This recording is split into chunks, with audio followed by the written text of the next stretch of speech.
Event starts, I would like to invite all the students to be seated as the ceremony will begin soon. Furthermore, I would like to make a few announcements. Please ensure your phones are in silent mode to avoid interfering with the flow of the event. Requested to stand up upon the arrival of our VIP. Your cooperation is much appreciated. Thank you. Mrs. Alin Shahira binti Abdul Halim, Mrs. Aina Kamila Baharudin, and representative of Etiqa Insurance and Takaful Malaysia, along with other VIPs who will enter the room. Students are also requested to stand up. Out of love and respect for our country, please remain standing as we will be singing Negaraku and Wawasan Setia Warga UiTM.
Bersatu kita warga UiTM, kita bangsa perkasa, taat dan setiaku untuk negara, penuh semangat wajar.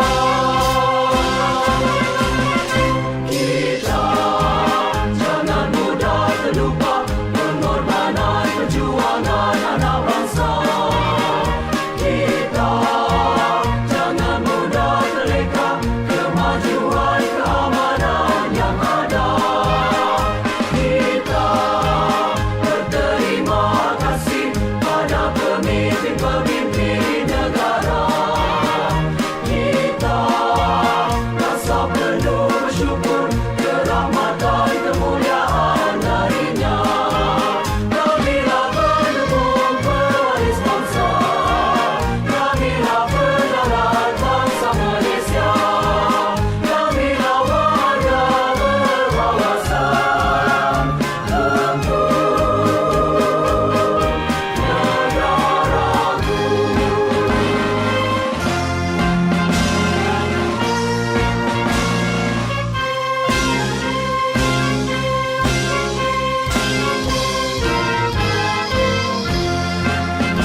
By the chance together at this significant ceremony.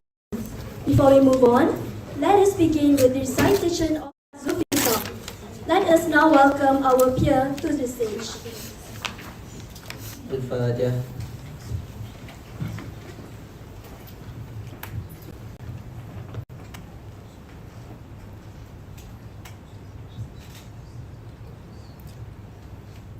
The inspect sharing session with Etiqa, we beseech thee and grateful towards you in favor of all infinite blessing to us, your humble servant, live in safe and prosperous life. We seek your blessing for a flawless progress of this event from the beginning till the end. We seek your guidance to steer clear of events. Please guide UiTM Seremban 3, branch of Negeri Sembilan to greatness, peace, glory and prosperity in this world and the hereafter. Make us a responsible intellectual. Granted us with a valuable knowledge that will be beneficial to mankind in order to gain Ta'atillah. Make us your righteous servant that follow your commands and neglect the sin. Please forgive us for our wrongdoing. Thank you, Amin Zafarul Aiman, for the recitation of dua. Also, greetings to the lecturer of the Diploma in Actuarial Science, Madam Diana Junisa Bente Juanis, Nur Shafika Bente Sharifuddin, the President of Seremban Actuarial Science Committee, all the EXCO that has been working hard for today's event. Last but not least, fellow Actuarial Science students. Assalamualaikum warahmatullahi wabarakatuh. Salam sejahtera, salam UiTM di hatiku, salam Malaysia Madani, and good evening to all ladies and gentlemen in the hall. Program inside the Inspect sharing session with Etiqa. With the opportunity I have been given, I would like to extend a very warm welcome to everyone here that is here today. We hope today's session will provide everyone with useful information. Dear students, today's event aims to give exposure to students on their career path in the outside world after graduating from their soon-to-be alma mater. Become an essential piece of information needed for the students to prepare before pursuing their studies at a higher level. In addition, we are lucky to have not one, but 4 representatives from Etiqa Insurance and Takaful. Ladies and gentlemen, it is a pleasure of mine to introduce our speakers of the day. The first speaker that I would like to introduce is Mr. Muhammad Ashraf bin Qasim. Mr. Ashraf graduated with a degree in Actuarial Science from UiTM Shah Alam in 2014. Mr. Ashraf began his career at Etiqa General Insurance and Takaful in September 2015. In his current position as a senior process analyst, Mr. Ashraf managed process improvement project focusing on analyzing and enhancing processes, technology, and people to drive efficiency. In his over 9 years of experience, some of Mr. Ashraf's key achievements are he has successfully developed an end-to-end automation program (RPA) for claim registration, as well as multiple Excel macro integration with AS400 for the claim process. Ladies and gentlemen, without further ado, let's welcome our first honorable speaker for today, Mr. Muhammad Ashraf bin Qasim.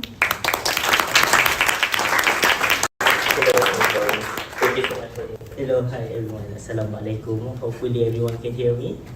Alright, feels so good to be back to UiTM. So how is everyone? So hopefully everyone is doing well today. Yes. Good. Alright, so as per introduction just now, thank you so much for the introduction. Here today I will share with all of you my experience and my career path, my career journey from the graduation up to where I am right now. So hopefully this session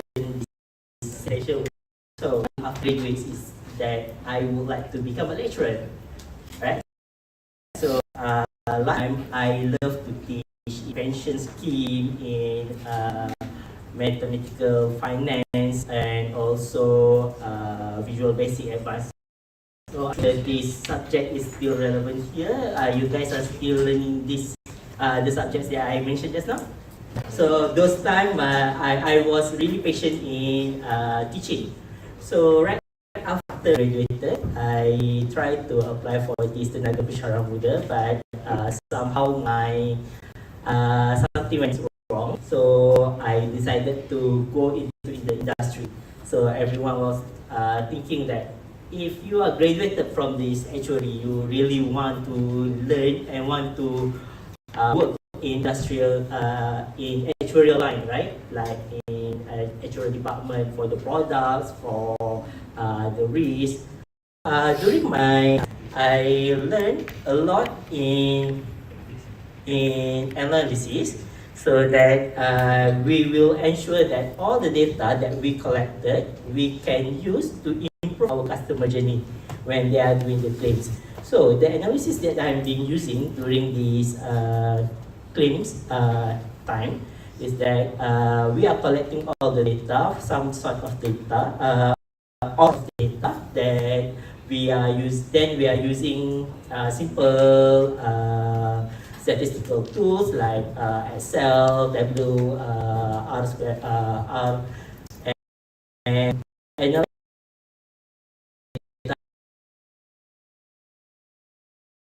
data and improve the process that we are currently do in claims. So those time I have introduced a lot of automation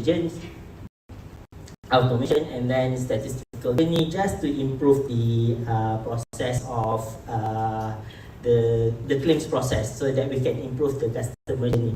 So I have run the studies. I have applied all those skills onto that manner. Then 7 years after that, I ventured my journey from claims department into a strategic department. So here I'm applying more on my actual skills in analyzing a lot of data in a bigger aspect. So from the customer journey perspective, specifically for the claims, now I'm more analyzing more data on how to improve in helping other colleague or helping the company to improve the profit, to improve the process efficiency, to so that we are able to so there's some number one in the industry, right? So, if I may, okay. So when I started with this new department, new division, which is now in strategy, we are focusing more on the process improvement. And all of this process improvement requires all the analytic skills and the process understanding. So I believe all of this being taught during the actual subjects. So you can request for a transfer from one department to another department to from fields that you're interested to, right? So with Etiqa, they are very encouraged in upskilling and also providing the necessary tools for you to grow in your career. So that is why I've been working with them for 9 years till now, right? So I guess that is all that I would like to share for now. So is there any question from the floor? Anyone want to ask any tools that I'm using or how the IT improving the skills or anything?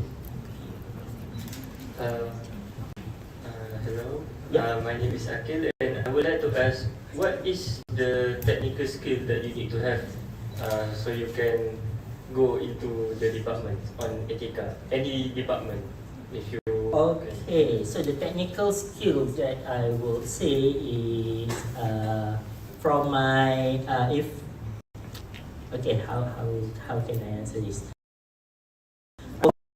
Strategy department point of view, right? The technical skills that we are looking at that the skills on how best you use the good analysis so that you can provide a decent recommendation, the decent and also to make a decent decision on the based on the data that you analyze. Because nowadays people in analyzing data, I believe everyone can analyze the data, but how good you can analyze the data and how accurate the recommendation that you can come up with. So skills that you are required is on depth in analysis of the data in my strategic department. Yeah. Any other question? Yeah. Hello, my name is Adam. Yes. So I have two questions for you, which is firstly, as you said, you were in operations because you couldn't get into actuarial work. So how different is actuarial work compared to the operations process? And my second question is, was there any struggle when you changed from claims to strategy? Thank you so much for the question. So I take the first question first. How different actuarial work and also the operation, right? So I would say that as how I explained earlier, from my point of view is that for the actuarial, we'll work on more on analyzing data and on how to create a good product for sales if you are working in products line. Right. So for operation, we are more on applying on what the actuarial is. In a layman terms, we will say cakap lebih mudah daripada nak buat. So actuarial will cakap-cakap and operation will buat-buat. So operation will be the one who are making sure whatever actuarial promise is delivered. Yeah. So and at that time, it's not that I totally session. I'm learning from the bottom to the top. I start to learn on how the business works and how to make it and how to apply it to the life based on what being created. So I hope that I answered the first. The second question: how difficult is it for me to transfer from claims operation to the strategic department? To be frank with you, these two departments are two different nature, right? One is the operation, but in strategic, we are the maker. We strategize for you to do things as what. Difficult of Etiqa group in providing necessary skills for me to upskills. It helped me to smoother the process. So during the COVID, a lot of autobus to help me to be certified and to be applied to this work, so that I can using this robot to analyze all the data and produce more accurate more accurate recommendation and to make a great decision. Yeah. Hope I answered the second question. Alright. So anyone else? If not, hello. yeah. So you said when working with Etiqa, you transferred to Maybank. So I want to know, how does, when you transfer to Maybank, it helps you upskill and you went back to Etiqa to, implement what? Oh, so basically Maybank and Etiqa is a group. It's the same group.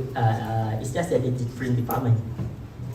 Yeah. So how I'm upskilling is that in Etiqa we are promoting learning. We have our learning and development team. Always send the list of the classes for us to choose to go through. So during the pandemic and even right now, I chose to attend to upskill my skills. Yeah, there are classes like how to automate things, how to learn on to be a good analysis, and how to be good in analyzing data, and then how to be good leader, all the soft skill and also technical skill all being offered, and took the chance, learn for free and apply to your life, so that we can, and ultimately we are able to help more people. Yeah, so that is it. Right? Any other question? Yeah, one more. Hello, Yeah. my name is Iqbal, and And I'm sure as an actuary, you know how to differentiate the and I'm sure as an actuary, you know how to differentiate the actual property and also the sama-sama one. So just to focus something that you think that can help you to move forward. So benda-benda yang remeh tak perlu nak fikir lah. Something like that, right? Right now, so to do good things and always be take care of your parents. So that is I can share about that. Alright. So if there is no other question, maybe I can give. Oh, one more. Last one. Okay. Okay. I have a plan on being a lecturer, but I'm not sure to work in the industry or not. So you, as someone who have like almost the same story, do you have like any regret on being working in that industry? And do you like have pros and cons on working in the industry as well? Oh, okay.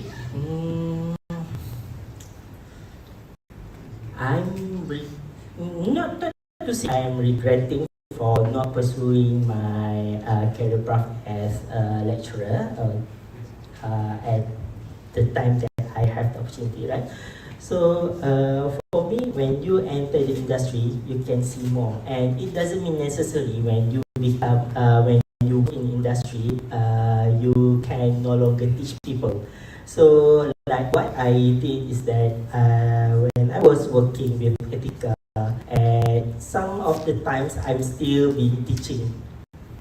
How I'm applying the teaching method is that we as children, we love to explore things, we love to investigate things. So whatever we do, you seriously tahu juga. Kalau tak tahu pun kita kena ambil tahu juga.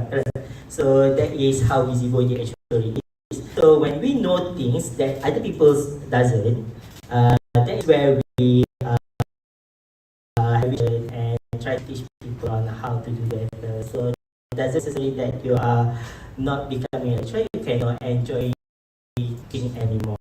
So become and then the pros and cons in working in industry.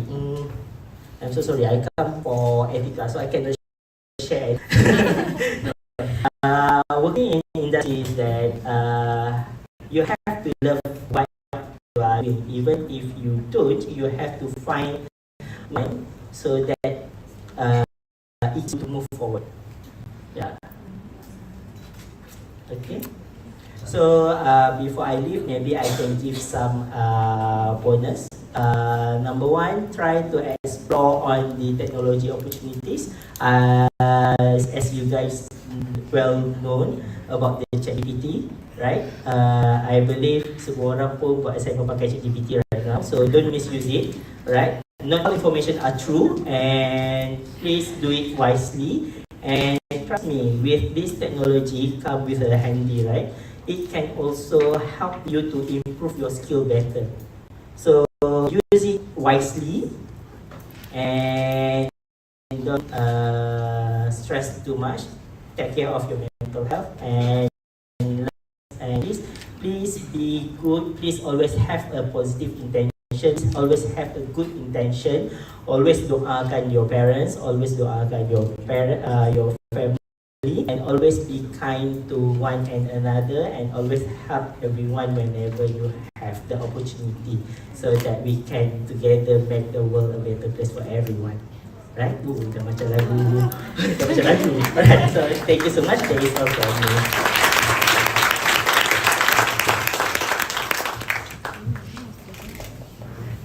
Thank you, Mr. Muhammad Ashraf bin Qasim, for the informative and great sharing.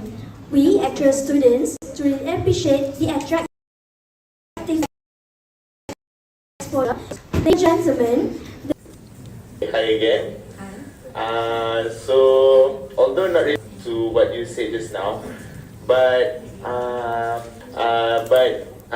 earlier you said that you studied in Heriot-Watt University, Edinburgh. Yeah. So, I've really wanted to study abroad from my first semester when applying abroad or applying to study internationally. Alright. Okay, I'm expecting that question to. It was like 6 years ago, but yeah, let's try this. Okay, right. So when I graduated from diploma, my final year results, I tried applied through UCAS.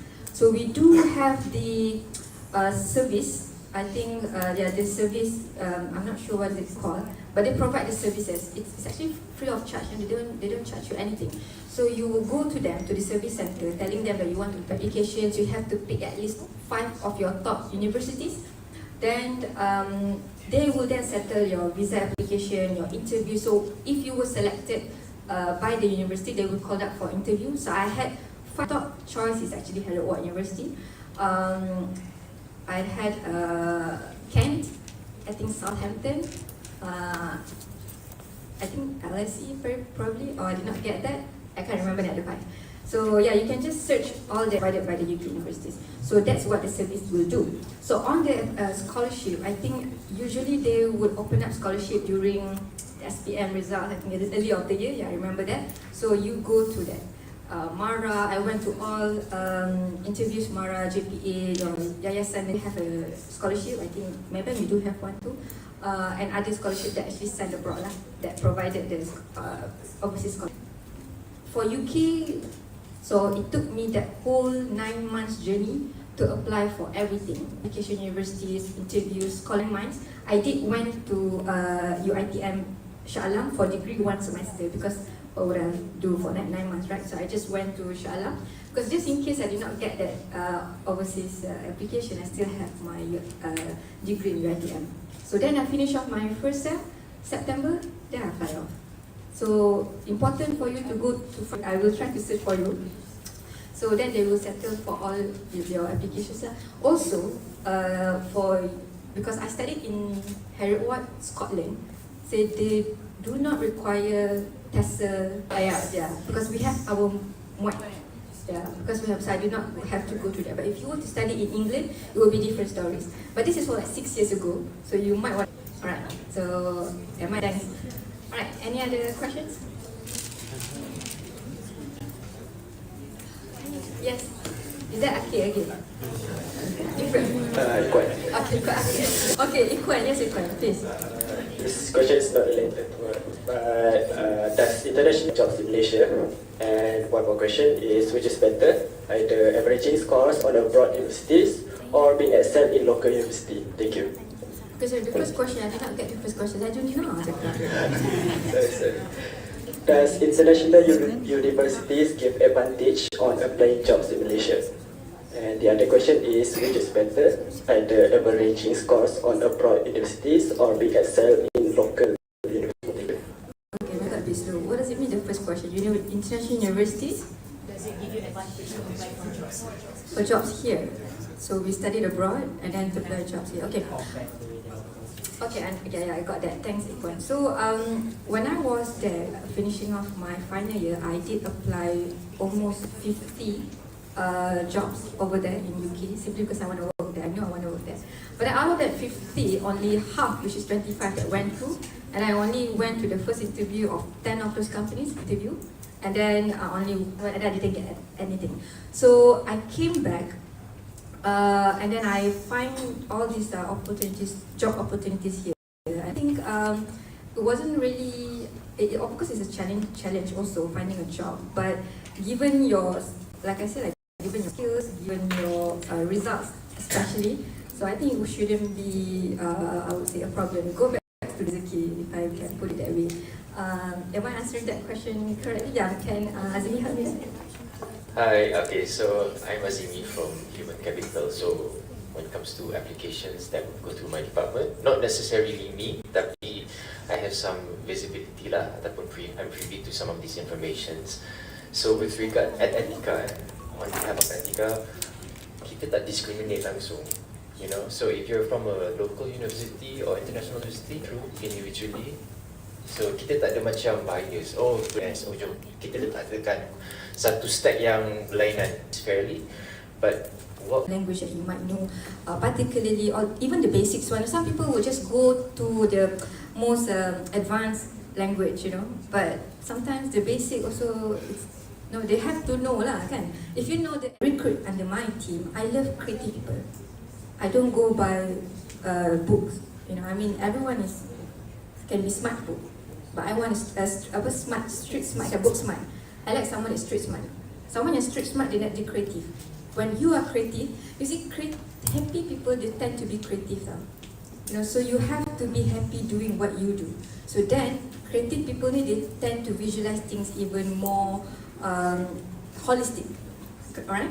So when you deal with the data, start small size, sample size, then you try to connect the dots, visualize in the bigger picture, and that's what you got. Alright? Okay. So important things is that you leverage on all the tools that you have. So I think it would be beneficial. Okay? Alright. Anything else? Okay. Ladies first, maybe? Okay, hi. I have a few questions related to your studies abroad just now. First, do you get credit hour exemptions? Second, were you self-funded or any scholarship or any loan or something like that? And third, like, do you have any struggle when you fly? Because usually when people fly at first, they are struggling with adaptation or you're not going with a group or so on. Do you have like any struggles with that? That's all. Thank you. Thank you. Interesting question. It's quite personal juga. Okay. So the first question was assumptions. Yeah. So yeah, I think in UK, correct me if I'm wrong, in UK we only have 2 universities that provide full exemptions, which is even LSE doesn't provide full exemptions. That was 6 years ago, but you can try to check. So I think it was Harry Ward University and also Kent and City. Yeah, City Uni. Okay. So I did get the whole exemptions, meaning C1 to C8. Yeah. The exemptions upon I graduated. So the second one is that I was self-funded because I did not get any scholarship here in Malaysia. So when I went there first year, I get their own scholarships. So each university, they provide their own international student scholarship, but you have to really score at your studies. So I get the first year, I get at least 50% discount, and the following year I get another discount.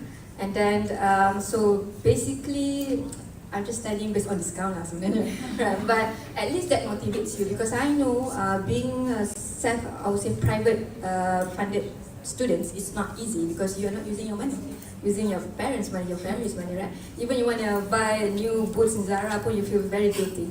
Right? So that's what I do. You know, the aim when I get that the first year, I know I have to get the student scholarship or students discount, and I got it.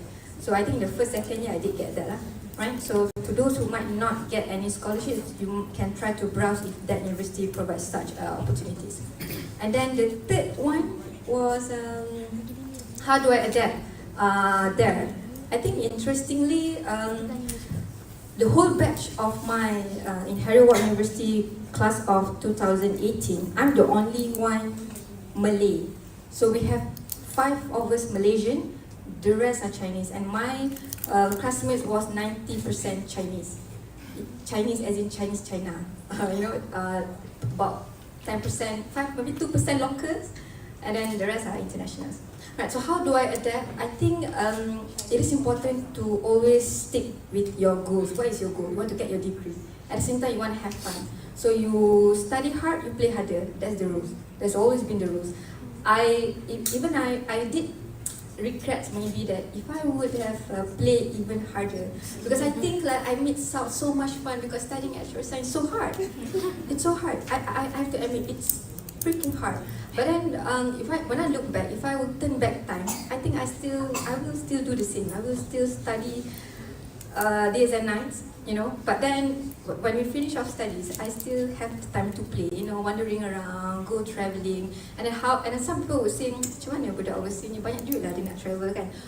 As for me, I do multiple jobs.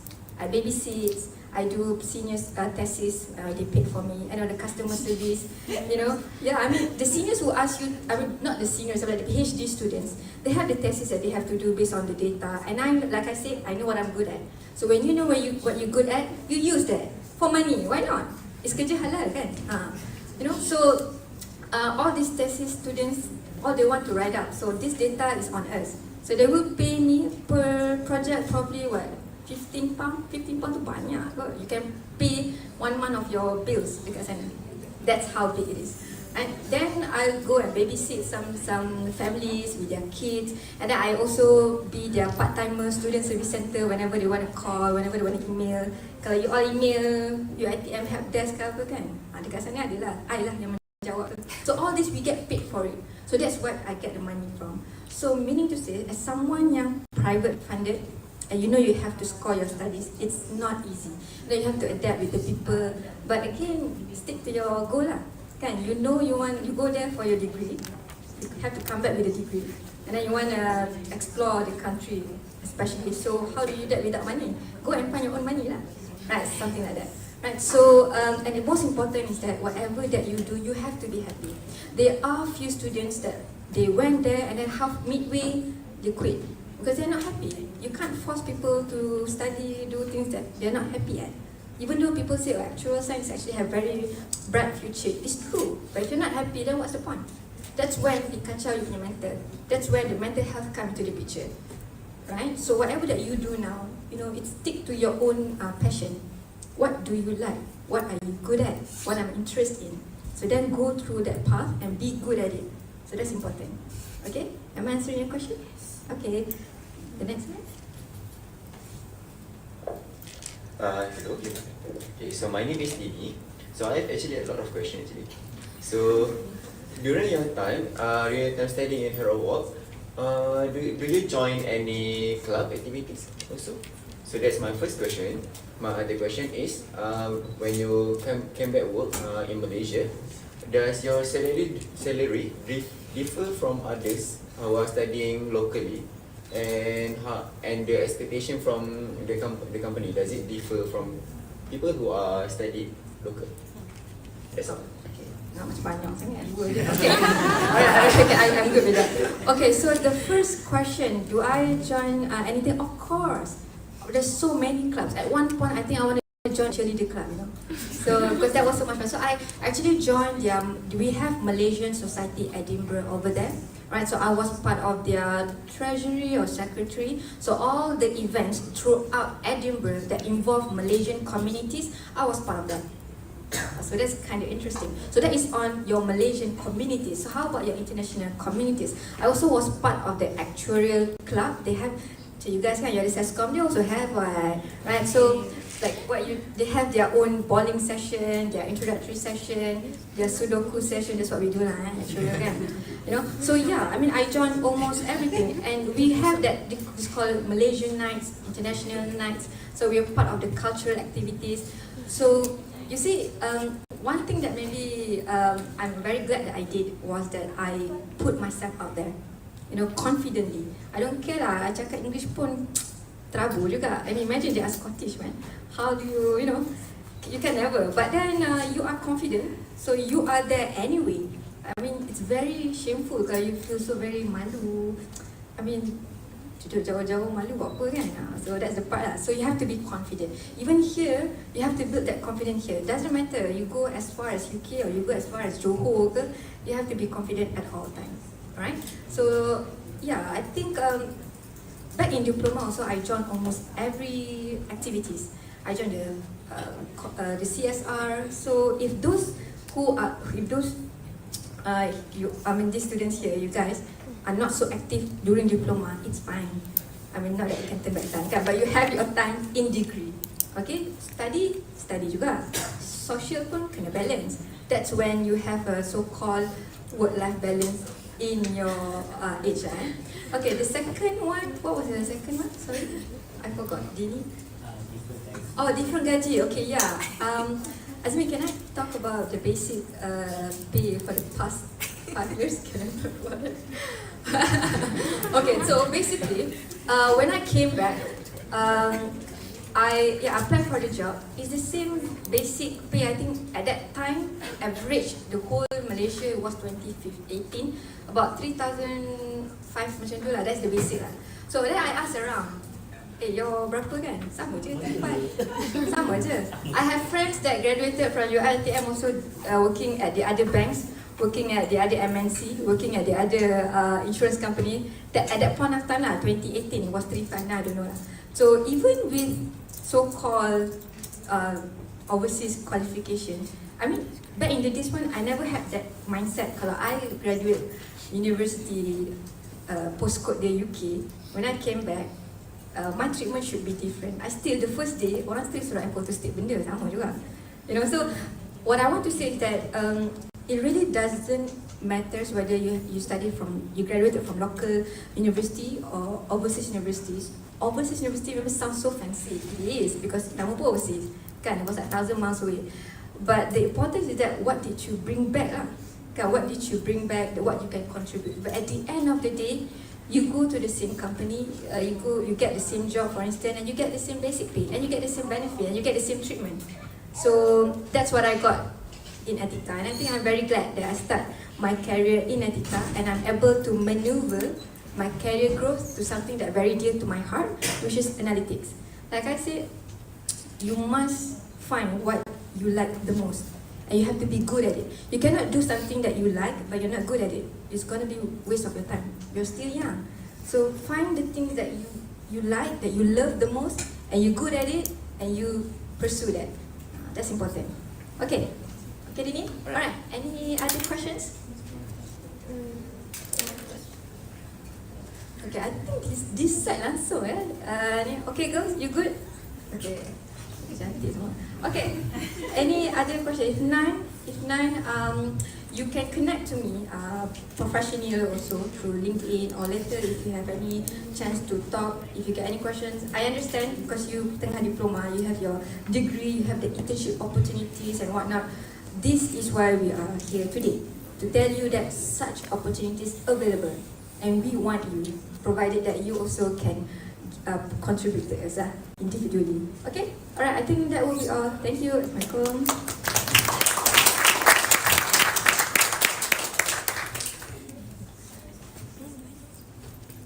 Thank you, Mrs. Alin Shahira binti Abdul Halim, for your insightful exposure. We deeply appreciate the engaging insights you have shared with us. Before we introduce our next speaker, I would like to remind all of our students from the side of the room, if you have any question, please do approach the microphone that is provided in the middle of the room. Thank you. Ladies and gentlemen, continuing with the third speaker of the day, I would like to introduce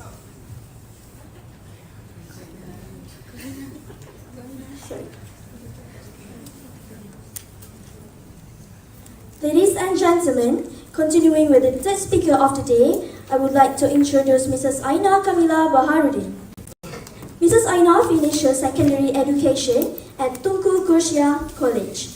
Then, she pursued tertiary education at Harriet Ward University, where she earned a degree in Bachelor's of Actuarial Science with honor.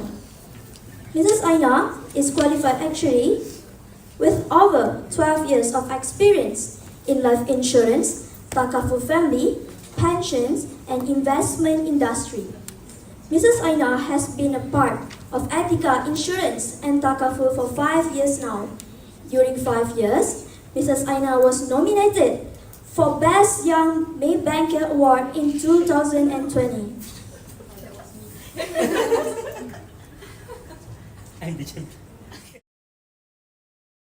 Her current position as Head of Actual Financial, she does statutory valuation reporting, including BNM, RBC, and IFRS 17 reporting, among other things.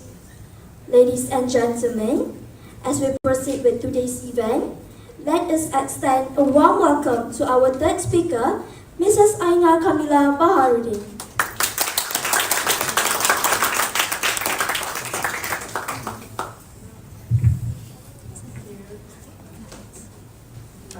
Assalamualaikum and a very good afternoon to everyone. Macam semua dah dapat banyak sangat information, I don't know what I can share that can be additional, but I guess I can start with my actuarial career. Okay, but maybe before I start, can I just ask everyone in this room, siapa yang choose actuarial out of their own choosing, or were forced to do it, or ikut kawan? Okay, so siapa yang memang nak jadi actuary? Okay. Okay, not bad. Maybe around less than 50%, unfortunately. The rest, just ikut kawan. Okay. Alright, so maybe I'll start with my actuarial journey lah. Sorry, siapa nama MC? Hazira, okay. Sedap suara Hazira, macam stewardess. Apa ni? Okay, so I studied here actually in Servan, my high school, and then I did A-levels, and then I studied actuarial science in Herod for 3 years. And then I wanted to work in the UK, just to see how it is. So I applied and I got a role in pensions consulting. Okay, and then I was working in the UK for about 6 years. So I started in pensions consulting, and then pensions investment consulting, and then things got a bit lonely there. So I decided to come back here, and then I got a job with Etiqa. I started in conventional life insurance in valuation, and then this year actually I just moved to family takafu in financial reporting. So it's a subdivision under actuarial valuation. So that is my career. And when I was studying in the UK, alhamdulillah, like in the UK, the work-life balance there is good lah. So you are able to really focus and make sure that you do your exams. So I qualified in the UK. So when I came back, then I was already qualified lah. So I didn't have to bother with exams. Okay. I don't know. Maybe I'm not very good with like promoting actuarial, but that's my actuarial journey. So I don't know. Maybe we can just go with questions. I don't know. Okay, sorry.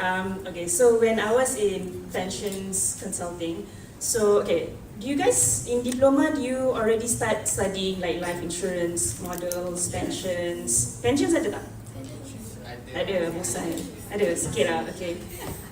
So in the UK, dekat sana, a lot of the companies have their own pension schemes tau. So it's like, they call it defined benefit pension scheme, so it's similar to the government pension scheme here. So what they do is they promise you, okay, when you retire, we pay you a portion of your salary every year until you meninggal. So because of that, they need actuaries to value those liabilities. Interesting stuff. So that's what I was doing. Kat the UK, dekat Malaysia ada satu je, or maybe LTAT juga, yang defined benefit pension scheme where they need actuarial. But over there in the UK, a lot of the companies have this kind of pension scheme. Okay, and then so that's on the liability side, and then on the asset side. So then I decided I wanted to venture into investment. So I went into the asset side in pensions consulting. So in actuarial, have you guys know about asset liability matching? No? And it will always be there in your face. You'll be like, stop.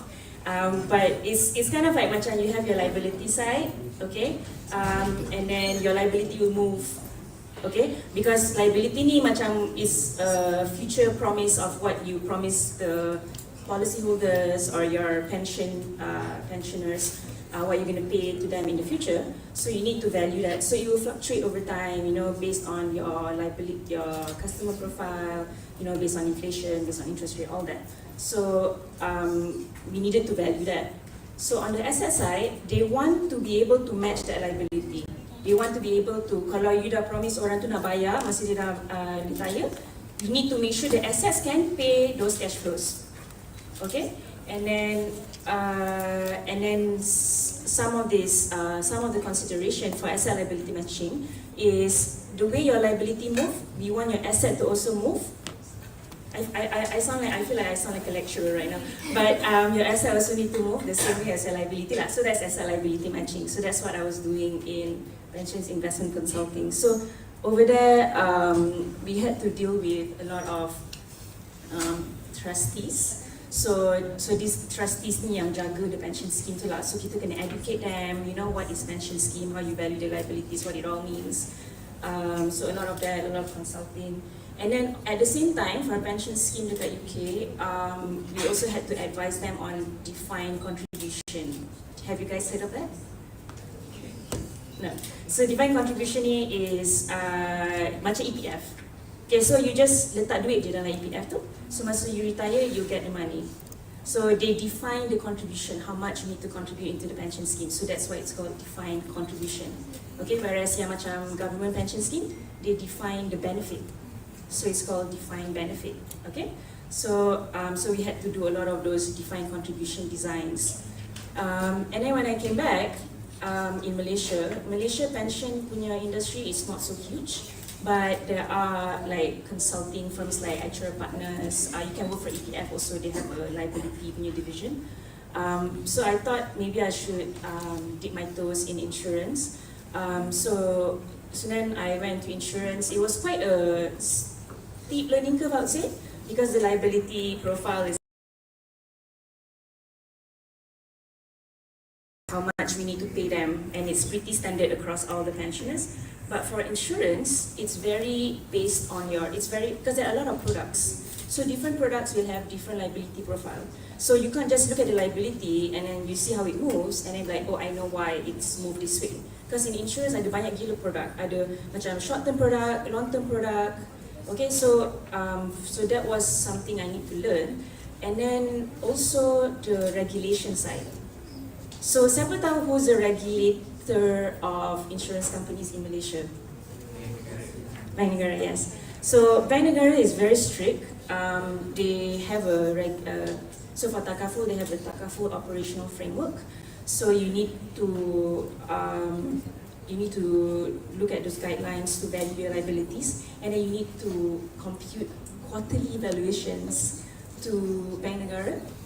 Okay, so on the regulation side, you need to know how the regulation works, and then Bank Negara is always trying to think of ways to make it more efficient, more relatable based on moving time. So it's always changing. So we just went through one change. So whenever Bank Negara has a regulation change, what they would do is they would release this things called exposure draft to all the insurers to get them to quantify how you impact them, and then from there they will consolidate all the information, and then they will then know, okay, is this practical to implement or not. So the regulation side was also one thing I needed to pick up on, because actuarial is like a very the reason why actuaries exist is because we need to sign off stuff, right? I mean the core actuarial so it's very regulatory based. Okay, so my career is very different from Ash and Alin, because they're not like the traditional actuary. I'm like the vanilla actuary. But having said that, if I were to echo whatever this guy said, in Etiqa, they just recently went through this like transformation program where they want to break silos. Okay, with insurance companies, right, we have to work with a lot of other departments. It's key to how good you can do your work, how efficient you will become. So like actuarial is very back end. Like we don't just churn numbers. Like we have to work with operations team. Like now I'm going through a project where, because I need to tell the operations team what data I need from the system. So then I tell operations team, okay, I need this, and then when I already come up with that change requirement, like what I want, then we have to go through a whole testing, and it will involve operations team, it will involve finance team, because finance will be affected from all those postings. When you have premium coming in, you have claims going out, and then it will automatically go into your system, and then it will generate finance postings. So like we really need to cooperate with a lot of other departments. And you need to learn what other departments do. Okay, so one way, so I've touched on all the traditional actuarial. Okay, so you need to be on top of your actuarial skills, but at the same time, it's very important that you remain commercial in terms of your knowledge, and you need to work with the other departments. You need to be able to communicate well. Okay. All right. And then another thing I like to touch on, I worked in life, conventional, sorry, and then I moved to Takaful. Does anyone know what is Takaful? How does it differ from conventional?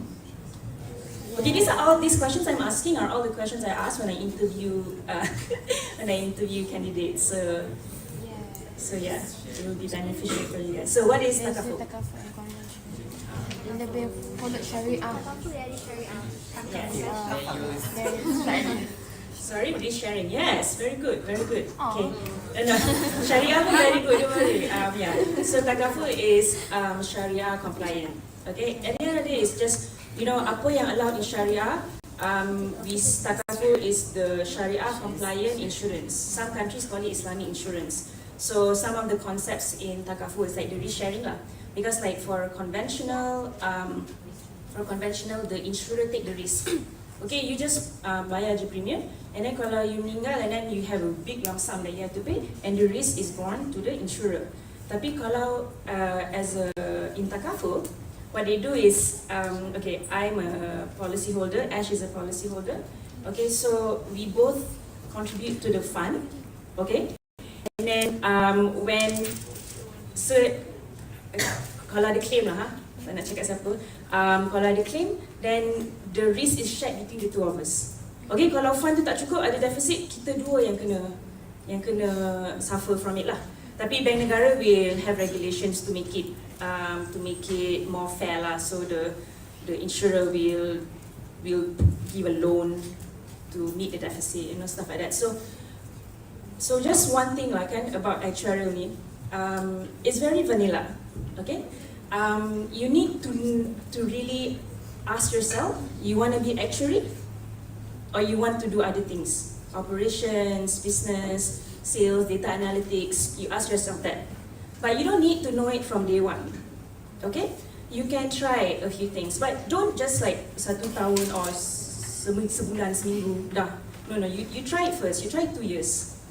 Okay, you try 2 years, and then you tengok you suka tak. Kalau you tak, then maybe you can try, because I'm valuation, ada pricing team. Okay, so pricing team is the one yang when Ali cakap I want this product Aina, then I kena price the pricing team. Kalau I pricing team, I kena price how much premium I need to charge. So you guys learn this kan in your actuarial, how to set the premium, right? So ada pricing team, ada valuation team, lepas tu ada product team, ada operations team. So you can try. And then one thing with Etiqa, they will rotate you. We always I think Human Capital ada this one new initiative where we can rotate lah, and then we can identify which department we want to try. So just a piece of advice, don't be too scared. You learn actuarial, maybe you should give it a go. If you guys feel passionate about it, give it a go. And then if you tak suka 2 years, then you can try a completely different department or a different subdivision under actuarial maybe. Okay, so that's one dilemma I had actually, because I macam alamak, like bosannya kan. Tapi and then macam you feel like you want to give something. You want your career to be meaningful. You want to make an impact. That's what I wanted. So when I moved to Takaful, so again Etiqa suka upskill, so they made us all, everyone in Takaful. So Etiqa ada 2 Takaful companies, the life side and the general side. So they made all of us attend a certified Sharia Takaful practitioner course. Okay, it's a 3 months course, but not like 3 months full. No, it's like a few days in a week macam tu. And then so they teach you, why Sharia, the basics of Sharia, what makes Takaful, and then all the regulations surrounding Takaful. So it was very, very informative for me. And then you feel like macam okay, and then this whole Takaful thing kan, it's like it's for the policy holder. Some people they shy away, or not shy away, they are pessimistic about buying insurance. Okay, but actually insurance is important. Okay, I just had a baby, so macam you need to think of, when you pass away, you need to give something to your baby. So that's why insurance is important. And then on top of that, what makes it more meaningful is the Takaful part. Because for the Takaful part, it's risk sharing. And then if there's any surplus, kalau the experience is better, kalau tak banyak orang claim, then the surplus is shared amongst the policyholders. So that's another thing about takaful. So it's surplus sharing. There's a surplus sharing element to it. So that part macam make me feel like, okay, there's some meaning. There's some meaning in my career. Okay, so and then we have like Etiqa is trying to come up with cheap products. We actually have very very cheap products. You pay 100 ringgit a month, you can get like coverage for about 100,000 or more actually. I don't know, I think it's for 100,000 if I'm not mistaken, the EPF one. So they try to cater to the underserved. Okay, so they give you cheap insurance policies, so you are so your dependents are protected. So when I thought of that angle, the takaful part, because I'm Muslim, so takaful part, and then the nak bagi very affordable insurance, then macam it gave me meaning lah. So it motivated me to go out early in the morning to go to work. And I think so this is something that I think you guys will be able to think of more as you progress in your career. But if you figure it out now, it's even better lah. So but it doesn't matter. It's a whole process. So just go with the flow. So I think that's it. But maybe I can touch on one thing about a few questions just now. There's a lot of questions about working or not working, studying overseas, studying here. It's you feel like, oh, studying overseas is so great.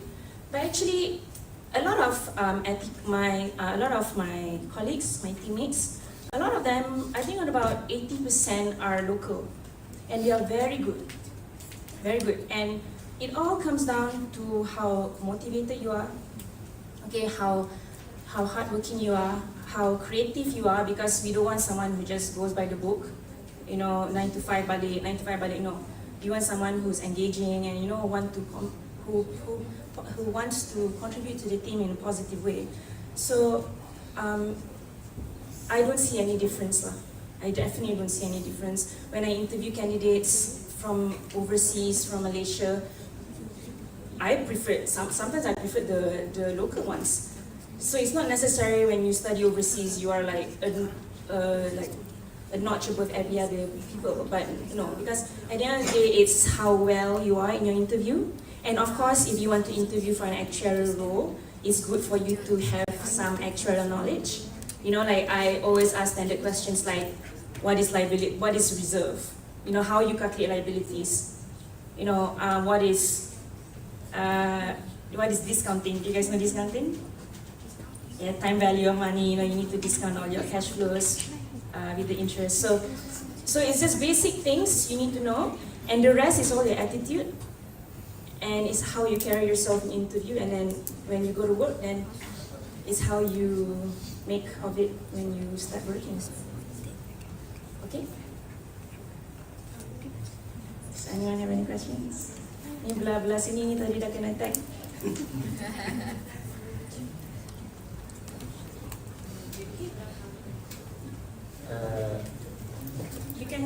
You want a microphone here?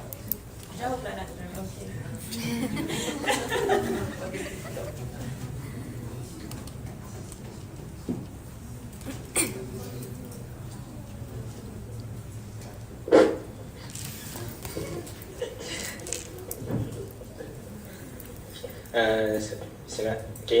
So first, my name is Muhammad Nishasfa, and I have 3 questions. The first one is so you said earlier that you occasionally interview candidates from time to time, right? Okay, so what do you look at first when looking at a candidate's CV? Do you look at their CGPA or their curricular activities, or do you look at their what is called LinkedIn too? Secondly, sorry, LinkedIn. Penat.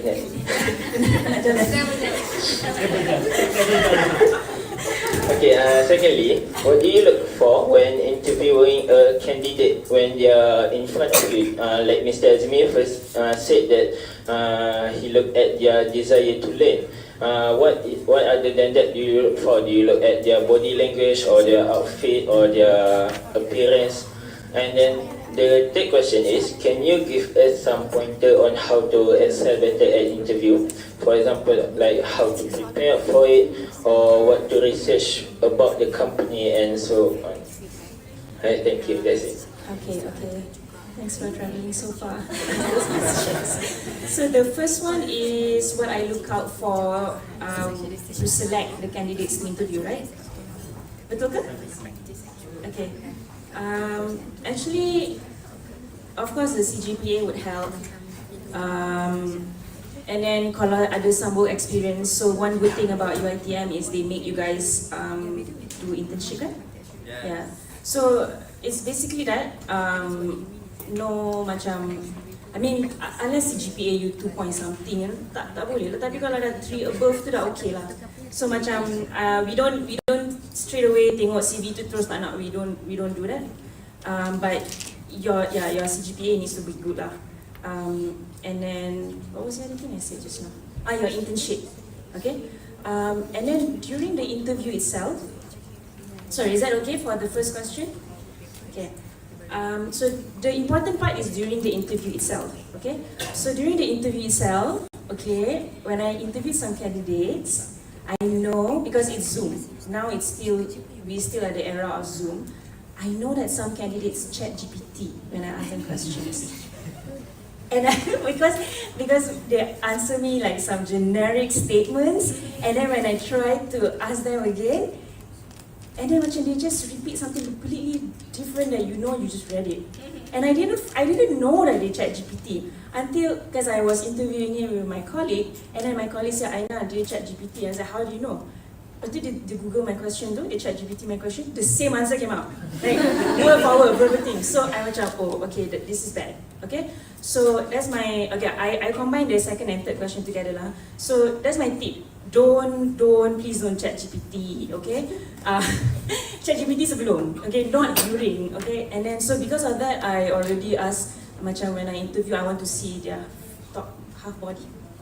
But anyway, so don't chat GPT. Integrity is important.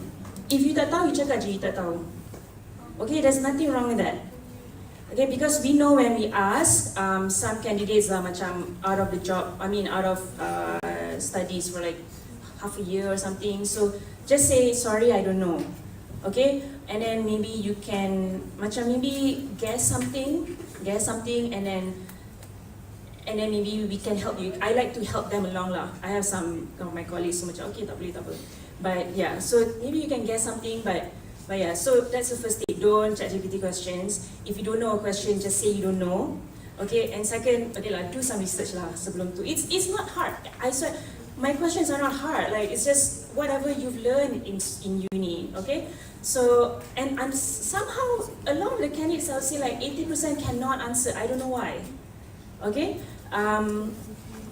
So just those basic actuarial questions, especially if tengoklah you interview role apa. Kalau you interview role actuarial evaluation, you just learn sikit lah like what is liability. If you interview with Ash operations, maybe you can, I don't know, nanti Ash tanya Ash lah. Okay, so yeah, so make sure you research lah a bit about the role, preempt some questions. When I was attending interviews, I did a lot of research, and then this was back then like I don't know how many years ago, a decade ago, and tak ada ChatGPT. So I just Google what questions will this company ask me, and ada banyak chat rooms, So just do research before that, and then lupa. Tu je. Okay, yeah.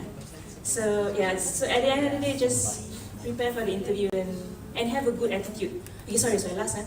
Just some experience when I was interviewing some candidates. I actually prefer if the candidate is more candid.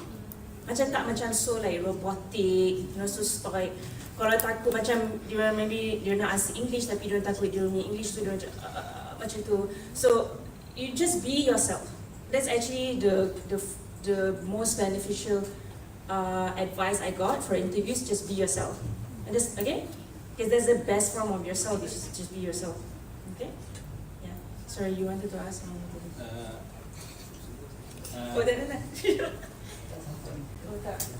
You can come here. Okay, I can hear you, and then I can repeat it to the rest. Okay, so I want to emphasize more on the part where the social. You also look at their social like LinkedIn. You like read through their LinkedIn of a candidate. I will look. LinkedIn. Sometimes. I don't know. Macam I don't really look at their LinkedIn, and whatever's on their LinkedIn is basically what's on their CV. I don't try to Instagram them. I don't I don't try to find all that lah. Macam fine. So yeah. So yeah, maybe you can. It helps if you guys just do a LinkedIn profile. But if tak ada, it's not the end all. Okay. Just to add, regarding interview kan, especially kalau interview tu via Zoom, one thing I notice kebanyakan fresh grad, dia akan siapkan skrip tau. Maksudnya dia akan baca satu persatu, identical. Kalau boleh jangan buat macam tu, boleh tak? Sebab when you start with the script, lancar je bercakap kan, and then tiba-tiba time kita tanya soalan, terkakak. So you can have bullet points, guides, tapi jangan sediakan skrip sebab memang ketara, right? That's one. I think sebab saya punya department kita banyak interview interns dengan protege, so mungkin 9 out of 10 baca skrip untuk the introduction punya section. Saya Azimi, blah blah blah. I'm Azimi, I'm blah blah blah. Lancar. And then when we ask questions, so you can have something to guide you, point form, bullet form, tak apa. Tapi jangan baca verbatim. Okay, itu tips saya. Oh, and one more thing when I ask one of the interview questions is, tell me about yourself. And people somehow feel macam I just want formal answers like what's your CGPA? No. I want to know what's your interest. You know, kalau you cakap you suka badminton ke, you suka buat sudoku ke, you know, it makes you more human. So include that in your answer for telling me about yourself. Okay. Kalau tak ada, I pass to Azim. Oh, okay, sorry. Okay, so my name is Etiqa. So you just mentioned that you had a baby just now. So I just want to ask, as a woman working in actuary and you have a family, how do you actually manage your time? Because we all know that actuary works is such very heavy. Yeah, so how do you adapt to that? Yeah, I think some more questioning yang tadi about mental health. It's not easy, I would say, but okay, where do I start with this? So it helped that I finished my exams before I had a baby, but it's very hard to do exams when you already have a family, especially as a woman, because kita nak di mak ni macam asyik ada mom guilt. So if you can, you finish your exams. If those yang nak finish, nak go all the way to qualifying, then you do it before you have a baby, okay? But you know, baby's timing is not on you, semua daripada Allah. So how I manage, it's important. Okay, firstly, it's important to have help, okay? I have help. I have my mom nearby. My mom duduk dekat je, so minta tolong dia. Tapi again, not everyone has help, okay? So that's why now a lot of parents send their kids to school sampai pukul 6 petang. But one thing about Etiqa is now macam kita ada hybrid, so we can work from home, work from office. So when you work from home, then you have some kind of flexibility. So maybe what for me I do is after like 7 I finish my work, I play with my baby kejap, put her to sleep, and then sambung kerja. But not all the time lah, okay? I don't want to paint a bleak picture for you all. But only when it's busy period, okay? Because kita reporting kan, so ada like deadline. So yeah, that's how I manage it lah. And you really need a good support from your parents, from your spouse. Yeah, so that's how I do it. Yeah. Sorry, you have a question? Hi. So Miss Aina is a qualified actuary, am I right? So how to be qualified lecturer, we have to complete all the papers. So how long do you took to complete all the paper to get qualified, and how do you like manage all the struggles on completing? Because I heard like people fail 4 times and so on for one paper. So, yeah. So like Alin, I got, so when I was doing, I did the UK punya IFOA. You guys do IFOA ke SOA? Yeah, IFOA, okay. You guys dapat good. You guys the UK version. You guys dapat exemptions? Degree nanti. Masa degree nanti berapa? 6? 4. Okay, that's, sekarang ada 6 je kan? 6 plus 1 right? For the first stage. So I got exemption. So we have 4 stages back then. I don't know now. Sekarang CP kot. Dulu my time was CP. So I got the exemptions from CP 1 to 8. So I had like maybe around 8, 9 papers. I can't remember. I did it. I started in 2012. I finished in 2015. So that's my exam journey. So what was good when I was doing my exams was I did fail. The one paper I failed twice and then I passed it on the 3rd attempt. So failing is completely normal. I had a friend who just failed their paper 8 times. And then they passed and then they qualified. So so macam that's why I said you need to do your exam cepat-cepat lah masa you start kerja tu. So one thing good when I was doing my exams was the work-life balance I had. And then my bosses, like we had a system where all the companies will give you study days. So what my staff, they like to do is they like to kumpul their study day towards the end, balun belajar, lepas tu esok exam. Cannot, that one cannot. So what I did was we had to stagger the study days once a week. So if I had like 8 days of study days, so before the exam you count backwards and then maybe I took it like 2 months before, right? So I do 1 day every time. And then one thing that I thought was really helpful when I like failed the exam twice, then I'm like, so what was helpful was you have to do the exam under time condition yourself. Okay, because paper dia 3 jam kan. So you macam, so what helped me was I went to a library, I sat down and then did the paper under time condition for 3 hours myself. So macam that helped you with the discipline, with the the preparation. So on the day pun you tak macam amat takutnya. So that really helped me lah. So that was my exam journey. Yeah. Okay. Anyone else?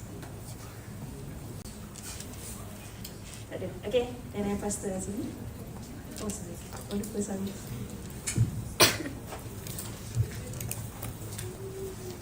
Thank you, Mrs. Aina Kamila Baharudin, for the valuable insights you have shared with us. We greatly appreciate the depth and clarity of your presentation. Ladies and gentlemen, continuing with the 4th speaker, I would like to introduce Mr. Azimi Wan Ahmad. Mr. Azimi graduated with a degree in Business Administration Hospitality with first-class honor from Le Rocher Global Hospitality Education, Switzerland. Mr. Azimi has over 27 years of working experience since 1997. Mr. Azimi earned a certificate of completion in managing public relations effectively from the Institute of Professional Advancement and was selected as the top 3 social entrepreneur for Malaysian Global Innovation and Creativity Center or MAGIC in 2018. Currently in Etiqa Insurance and Takaful Berhad, he has been responsible as head of talent branding since April this year. Ladies and gentlemen, moving forward with this event, let's welcome our 4th speaker and also our last speaker for today, Mr. Azimi Wan Ahmad.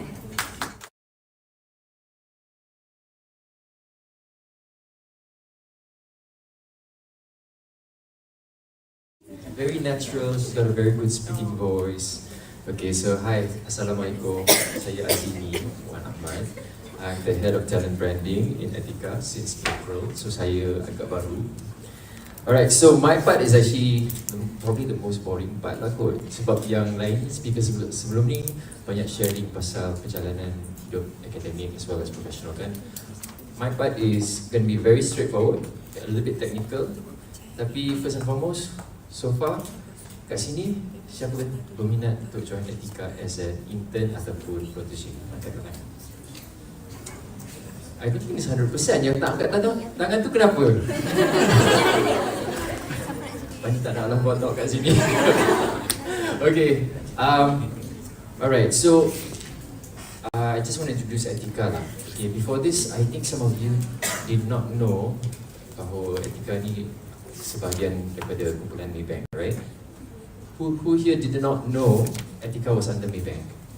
Just this is for my own reference lah. Jamal, do just raise your hand. Can I see a raise your hand? So, yang kat tangan tu tak tahu yang Etiqa bawa kumpulan Maybank. That's okay. Okay, so I need to do a little bit more work lah. Alright. Okay, so pengenalan tentang Etiqa. Just a quick one, right? So, Etiqa adalah peneraju utama insurans dan takaful ASEAN di bawah kumpulan Maybank. And di Etiqa, kami menawarkan pelbagai produk insurans konvensional, hayat dan am serta plan takaful keluarga dan am merentasi pelbagai saluran pengedaran lebih daripada 10,000 ejen, 46 cawangan dan 17 pejabat serta lebih daripada 490 rangkaian banka insurans melalui kehadiran kami di Malaysia, Singapura, Filipina, Indonesia dan Malaysia. Okay. Ada tak suara iklan? Okay. Alright, okay, so saya nak bagi gambaran program latihan industri because you guys will be joining your internship program, right? What is internship for you guys? Latihan industri. Bila? Degree nanti. Degree nanti, so diploma level tak ada? Okay, so sediakan pen and paper ataupun mobile phone. I'll just be reading facts regarding internship so that you can take note, so that in the future when you're ready to embark on your internship journey, you know who to find and what to do. Okay, so kita punya internship ni ataupun latihan industri terbuka kepada semua disiplin ilmu, dan in terms of the tempo, dia punya duration tu 8 minggu hingga setahun. So kita tak apa rigid. Ada setengah company tu they require at least 3 months, at least 6 months, but at Etiqa we even have interns yang sebulan, ada yang setahun. Voluntary internship pun kita ada, so kita terima je. Dari segi allowance, you all mesti nak tahu kan pasal bab duit ni kan? That's the famous question. Etiqa punya internship berapa yang gaji? So kita tak bagi gaji tapi bagi allowance. So allowance is quite standard, is quite market rate sekarang, RM50 sehari, but not sehari, is working day. So whenever you work, you get RM50. Okay. So in a nutshell, dalam sebulan mungkin about RM1,100 in a nutshell. So I think that's quite okay. Okay tak? Boleh kan? Okay. Alright. And also at Etiqa kita pun ada bagi allowance macam overtime. So kalau you work overtime, you dapatlah sejam RM7. Okay kan? Alright. And then there is also cuti. You get 1 day in a month that you can actually take a break. Ataupun you boleh kumpulkan sampai hujung and then take a break. Tapi of course you need to get your line manager, your hiring manager punya approval. So benda ni kena ada advance planning. So you have to manage your time well. Jangan kumpul-kumpul at the end of your program baru nak ambil cuti. Tak dikatakan lah. Alright. Okay, I just want to share some statistics with regard to internships and also fresh grads kat Etiqa. So, did you know that a total of 78 interns were onboarded just this year alone? 78 interns. Ramai kan? Tapi just imagine, kita punya application beratus. But we get 78 because it also depends on kita punya capability, our capacity. Can we kalau boleh kita nak semua orang join Etiqa and get benefit out of it, right? So, because at Etiqa, all interns will be working like a full-time employee. Kerja-kerja yang kita beri semua jenis-jenis yang betul memberikan ilmu and exposure and pengalaman. It's not just some days I know from feedback from this, oh bos saya suruh buat photocopy ataupun suruh buat filing. Tapi at Etiqa, our hiring managers and our line managers are very serious about educating and giving exposure to interns. So expect that. So out of the 78 interns this year, cuba teka berapa daripada UiTM? Persen-persen tak nak lah, saya tak kerti maths. Itu saya kerja HR. Okay, we have 23 from UiTM and UiTM is the highest. Yeah. So some people kata, tapi ialah macam tadi ada soalan tentang local and international universities. So as you can see, if UiTM students are the highest number of interns at Etiqa, it shows that we don't discriminate. Okay. So as of 30th September 2024, we have a total of 35 students undergoing internships at Etiqa. So at the moment, kita ada 35 students or interns at Etiqa. And guess what? 33% are undergoing their bachelor's in actuarial science. So that's the highest, 33%. Out of all the faculties yang kita ada dekat Etiqa sekarang, highest is actuarial science. So this means, what does that mean? It means that we welcome actuarial science students. As long as you guys are willing to be open-minded about where you are based. So as an actuarial science students, macam I nak buat actuarial je. As long as you're open-minded, inshallah there will be a place for you. Alright, so another statistic. In 2023, 4 interns became protégés, 5 interns became contract staff, and 1 became permanent staff. Okay, so there is hope. So some people say, what happens after internship? If you perform well, if there is that vacancy, there is potential for you to grow with us, either as a contract staff or permanent staff. Whatever is offered to you, just take it, because you are fresh grads, right? Eventually you become fresh grads. So jangan terlalu narrow-minded. Don't be so fixated on what you want to do. Take any opportunities that come in front of you. Because we have this protégé program. Protégé program ni pernah dengar tak? Sebelum ni, pernah kan? We get a lot of students, fresh grad yang kata, saya tak nak.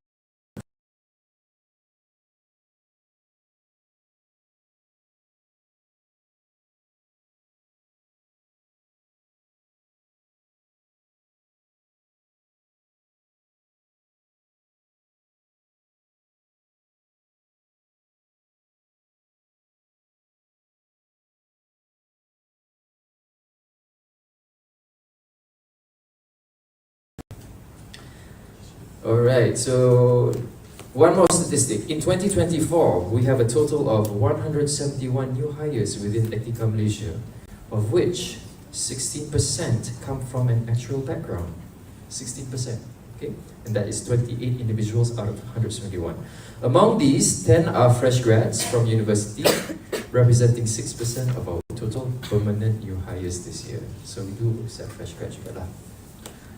Alright, so siapa nak tahu pasal internship process kat Etiqa? That's not 100%, that's like 98%. Okay. Alright, so mudah.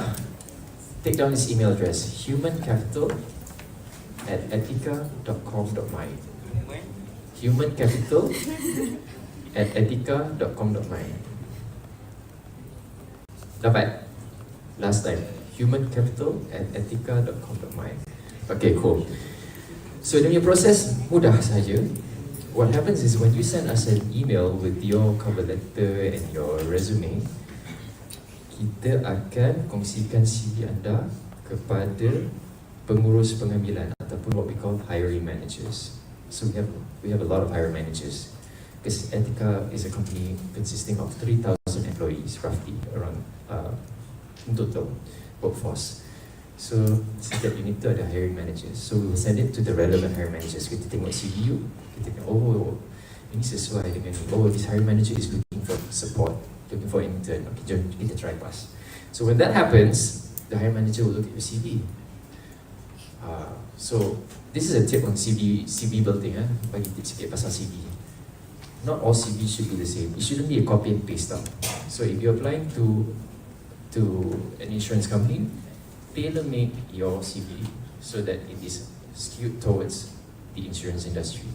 So you can talk about, promote your actual science background, some of your activities that you've done under the actual science club, for example, compared to if you were to apply for another job. So make sure your CV bukan sama untuk setiap bidang, setiap industry.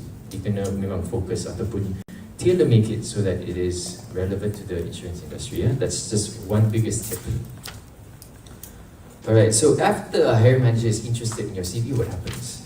Human Capital, my team at Human Capital will give you a call. Dia nak tanya lah, awak ni berminat tak dengan Etiqa? Kita ada peluang untuk internship. Dia punya job description macam ni. Why do we do this? We do this to see whether or not you really want it, whether or not you're interested in the position, whether or not you are still looking for internship placement. Mungkin you dah dapat dah secure tempat lain kan? So we do this, it's called saringan lah. With internship, it depends. Some hiring managers nak interview juga. Dia nak interview. So be prepared for that. And come prepared. Research a bit about Etiqa, research a bit about the department. You can ask the human capital person. If you get a call from human capital about this internship placement, tanya dia. This one is for which position? You ask. Which department is this?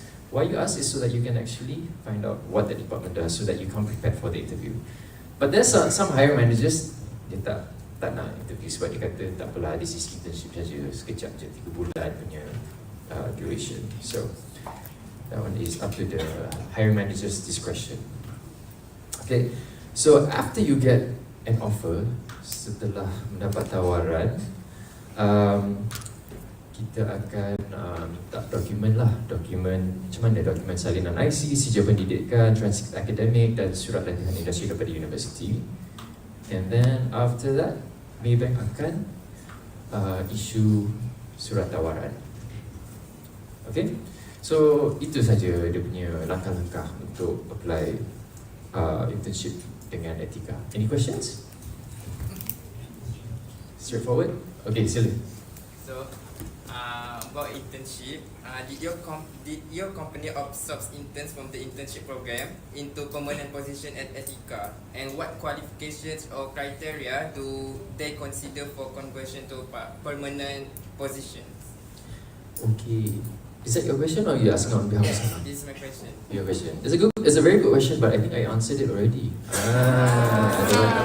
Everyone tak pay attention. So jawapan dia, yes, we do consider, but it depends on few things. It depends on the vacancy. Yeah, depends on the vacancy of that particular department. Ada tak jawatan kosong? Because as a business, we have to manage our cost, and labor is the highest cost, as you know that. So kita ada allocation, setiap department ada allocation untuk headcount. And also depends on your personality and your performance. Etiqa is all about performance. What we say awal-awal in every interview and every induction program, orientation program, kita akan sebut benda ni. Etiqa is not for everybody. It's very much performance driven, performance based. So if you are somebody who really excels or really shines during your internship, and we see the qualities of your communication skills are good, you are, like I said, hungry to learn, hungry to grow. What we like to say in Etiqa is you have to be a positive busybody.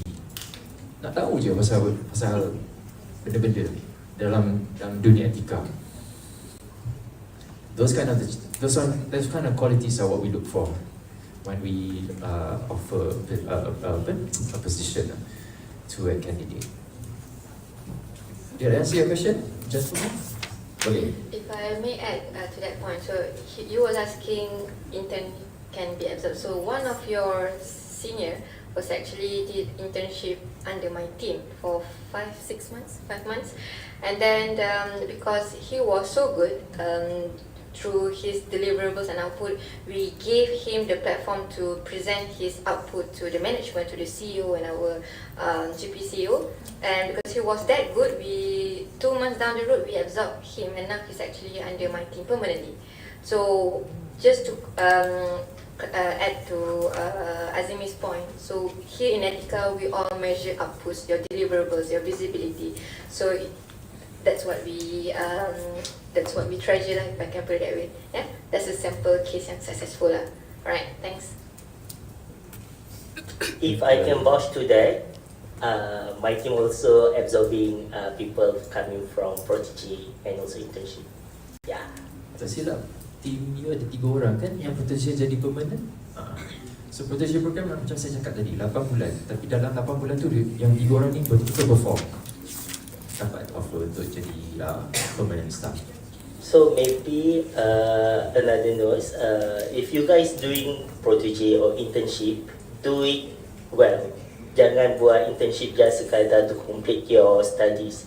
Do with all your heart, show your talent, show your hardship, so that we can value that and absorb you if you got the rezeki lah, right? Just to also add, especially in Etiqa, we rather convert an intern or protege to a permanent staff rather than cari orang luar. Sebab you all dah tahu kita punya ekosistem macam mana, kita punya methods and procedure and processes. So better je kita ambil yang ada dalam Etiqa. Tak kisahlah intern ke protege, at least they know budaya, they know our culture. Might as well kita convert terus, rather than kita letak job post dekat LinkedIn ke dekat Jobstreet, which will take more time. So that whenever you're in Etiqa, that's the time for you to shine and show yourself. You what? I have 2 questions. Out of statistik yang banyak tu, ada tak daripada diploma graduates? Maksudnya dia tak sambung degree tapi dia intern. And then satu lagi, at one time berapa kapasiti yang boleh di intern kat ISRO? Sebab actually diploma actually ni dalam semakan program. So arahan daripada PT, diploma pun kena ada intern lepas ni. So dan maybe dalam 3 years time from now akan ada student diploma yang akan Okay, in terms of your first question, diploma dapat job placement dengan Etiqa. bukan daripada yang statistik yang banyak tadi, ada tak daripada yang diploma program yang pergi buat internship kat situ? Maksudnya Oh ada. Memang ada. Kita punya, in fact protege program pun tak semestinya degree, diploma pun ada. Cuma beza kalau diploma holder masuk protege program, dia punya starting allowance lain. Yang allowance tu dia ditetapkan oleh KUSKOP. Tapi ada juga. Tak semestinya degree holder lah.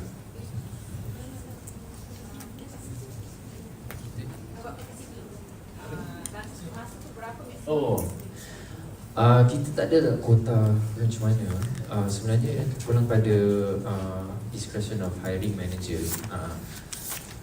What human capital does is kita akan forwardkan CV kepada semua hiring manager yang ada, yang memerlukan bantuan ataupun ada placement lah. And because kita dapat banyak application, that's why kita kadang-kadang in some cases kita akan conduct interview, kita buat saringan. To be honest, I think dalam sebulan maybe kita dapat a few hundred CVs lah. Because bukan UiTM saja, contoh kita dapat area award, APU contoh. But kita memang usahakan cari tempat kalau ada lah. We will definitely, tak pernah ada situasi di mana kita akan dapat CV and then kita just tolak ke tepi. Sebab CVs datang pada saya, so memang saya akan pastikan the hiring managers will receive a CV for them to consider. Tapi nak bagi nombor ataupun kuota tu memang tak ada. Dia terpulang pada keadaan nasib and also the time lah, the time, rezeki.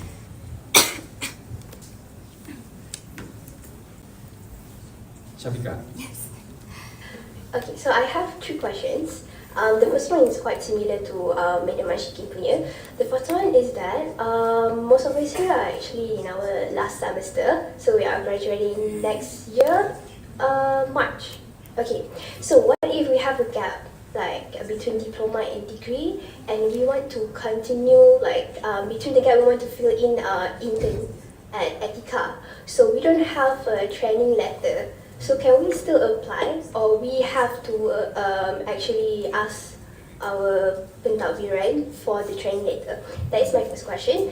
So my second question is, what are the specific benefits do interns get if we come to Etiqa? Like, is there any training provided, and what are the trainings that Etiqa provides? My last question is, does curriculum make the candidates stand out in the interview? Curriculum. Yes. Curriculum As in, like, if we join clubs and so on, does that make us stand out? Okay, thank you. Alright. What was your first question? okay, so just kidding. Okay, let me try to remember it. One is benefits, right? I'll just answer based on what I remember. Okay. Sorry, uncle. Okay, benefits.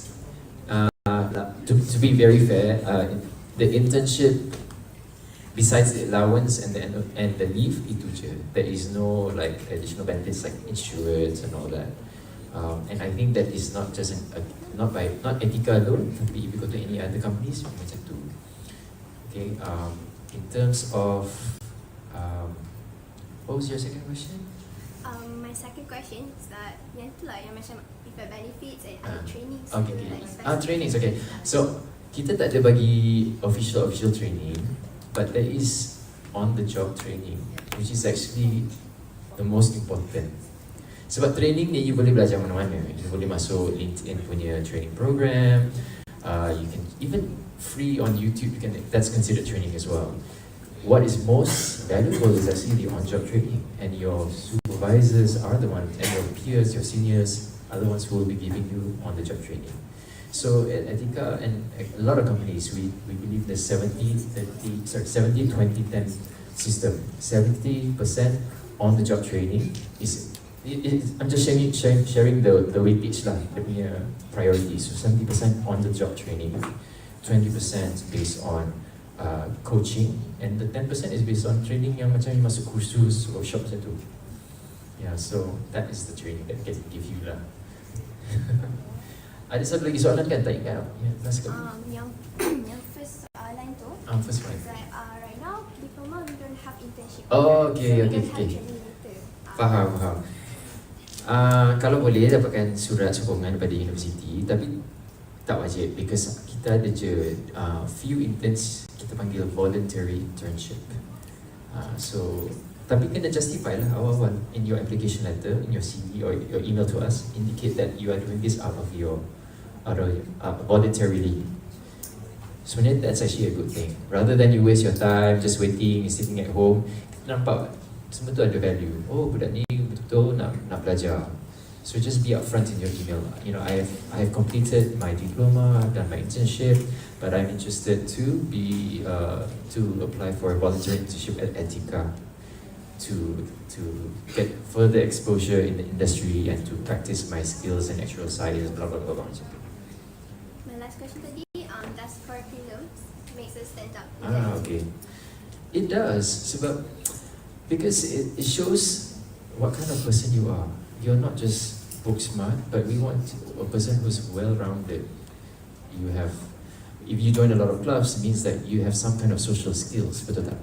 It means you are willing to try new things. You are using your time for things that can upskill you. So shout out about it. The more clubs you join, the better. It gives us an indication that you're a well-rounded person. This is something that we've also, or I personally have observed when interviewing actual science students. I can get in trouble saying this, but there was in a lot of cases I realized that kadang-kadang budak-budak yang score 4.4 flat, they are very smart, but dari segi social skills tu kurang. Communication skills too. So it's actually very important. Okay, on the CV, wow, budak ni score 4 flat. Let's interview him or her. But mungkin dia tak dapat placement sebab mungkin dia tak berani nak bercakap, tak berani nak jualkan diri dengan interviewer. Yeah, so keep that in mind. You might be very good academically, maybe you betul-betul belajar, rajin-rajin. You have to do that. But you have to also consider how you sell yourself, and that includes your social skills. And because Etiqa is an international company, memang interview tu is going to be in English. But that doesn't mean that you cannot express your ideas in Malay. Sebenarnya kita nak dengar your ideas and how you sell yourself and whether or not you have critical thinking, you can analyze, and so doesn't matter. You not explain this in PM, please go ahead. But in Etiqa, because we're an international company, secara tidak langsung, naturally we'll be asking, the interviewers will be asking in English. But if you're not comfortable in speaking English, just be honest. Boleh saya cakap dalam bahasa Melayu sebab I can express my thoughts better that way. Okay, so don't be afraid. Don't feel like intimidated. Okay, any more questions? Seriously. Tak boleh buka. Okay, so as you said just now, there are a lot of people that apply, like 100 people and so on. So as you are like hiring manager or someone that looking for the CV, how you actually cut like the CV? I don't want this person to be interviewed or so on. For example, like for the CV already follow like how the company itself, and so how the company itself. Do you like looking for if the CGPA is like below the average? I don't want this person to be interviewed, or you just give everyone to be interviewed and so on. Can I just be honest? What happens is every hiring manager will have different set of requirements, and they will have different ways of filtering the CVs, kan? But one thing for sure is when I look at a CV, right? I think dari segi dia punya consistency juga. I just think simple things as spelling error, simple things as font tak consistent, lari. Walaupun benda tu macam some people might feel so petty, kenapa nak kena petty sangat? Tapi sebenarnya it shows who you are as a person. Are you detail oriented? Are you careful when you do your work? So those are the first things that I look for. Macam CV tu dia punya presentation tu macam mana? Because ada yang misspelling, kan? Ada kadang-kadang benda yang basic sangat, like for example, if you know that you're sending an email to me, try to find out is this person like, for example, it happens a lot to macam line managers yang Chinese. Sometimes we cannot tell whether if the Chinese person is a man or woman. Do your extra research. Ask a friend who's Chinese, who's familiar with Chinese names. Sebab banyak case dia Mr. salah padahal orang tu perempuan. So just be resourceful and take that extra effort to find out a little bit more lah. Tapi to answer your question about what we look for in the CV is grammar also lah. I mean, for me lah, as a human capital person, because I'm the first layer, the consistency in fonts and all that, whether or not.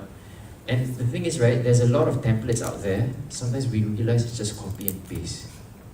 Dia ambil apa yang ada kat internet, lepas tu dia tukar nama dia je, kan? So benda tu kan, sebab kita dapat CV like by the hundreds, we can tell, oh, this is just something that they copy and paste daripada internet. So try visualistic in your CVs. But when it goes to the hiring manager, that one is actually something, everybody has their own preference lah. Macam Aline and Aina have different ways of scrutinizing their candidates. Maybe a little bit more technical, kan? Tapi from the human capital point of view, the presentation lah, yeah, and the authenticity. I hope I answered your question. Macam ni kau pula cik. Did I answer your question? Yeah, I know macam is it like our macam ada targeted academic result or academic. Can I just, my advice is do your best academically lah. Because if your CGPA is high, that will attract our attention. Oh, dah ni pandai, kan? Rather than those who score low. that will definitely catch our attention. But there are cases that, you know, that person's attitude and personality really shines. That sometimes kita akan tutup sebelah mata walaupun CGPA dia tak apa-apa gempar. Yeah. So it's a combination of things, and it also depends on the hiring manager. If the work is very technical that requires certain skills, then obviously the CGPA is very important. High CGPA is important. But if the job requires you to have social skills with customers, whatever, maybe academic tu tak berapa penting, tapi attitude orang tu, dia punya social skills tu penting, you know. So it depends what you're applying for. Yeah. Belakang saya soalan. Tadi rancak dia tanya soalan. Silakan. Nama saya Mio Adam. Saya ingin bertanya kepada Tuan Azmi Wan Ahmad. Nama tu macam adik saya tapi dia Ahmad Azimi.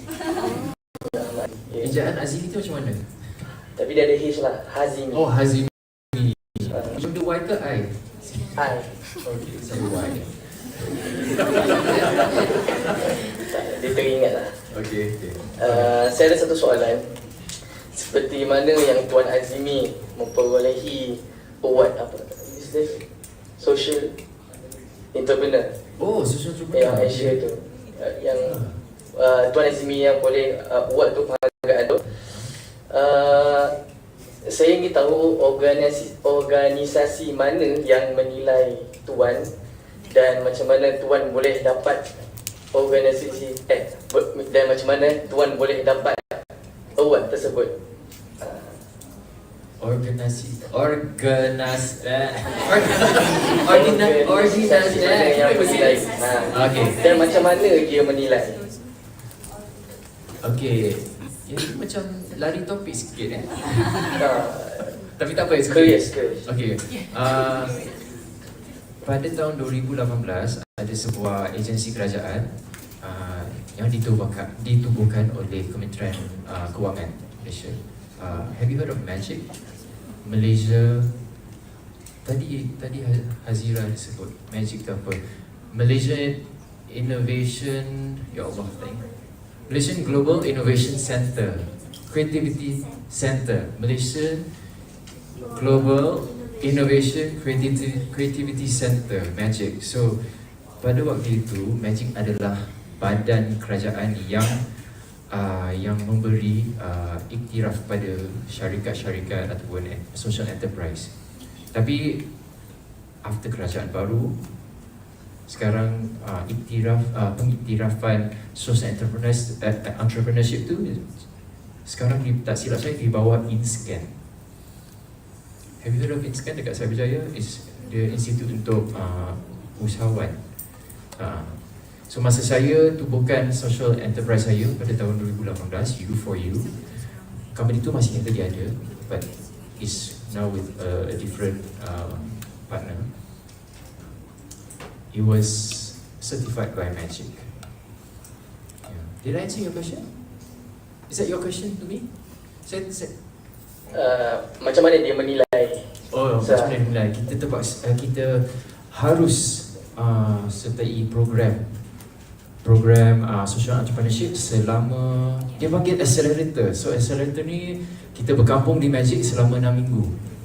So kita tidur, makan semua kat situ.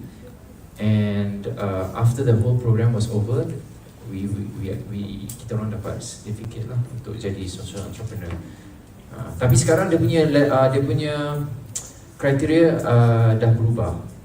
You have to show proof that you are you're giving back to the community ataupun your funds, your profit disalurkan kepada kerja-kerja amal.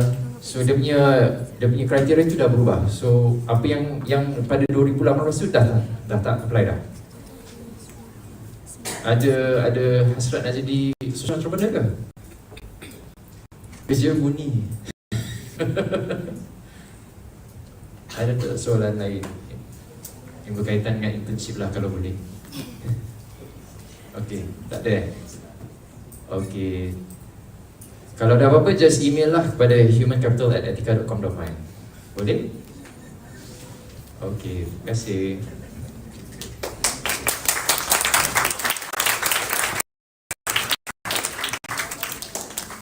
Thank you, Mr. Azimi Wan Ahmad, for the insight you have just shared with us.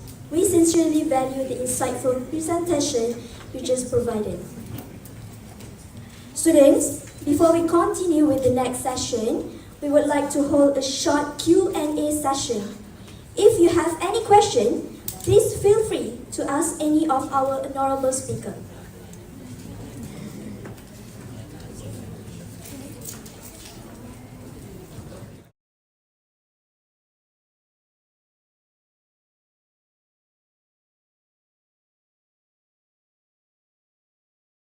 Mrs. Aina.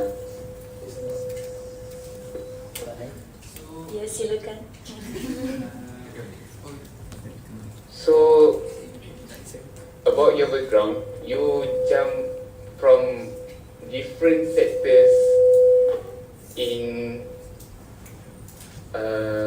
actual punya field.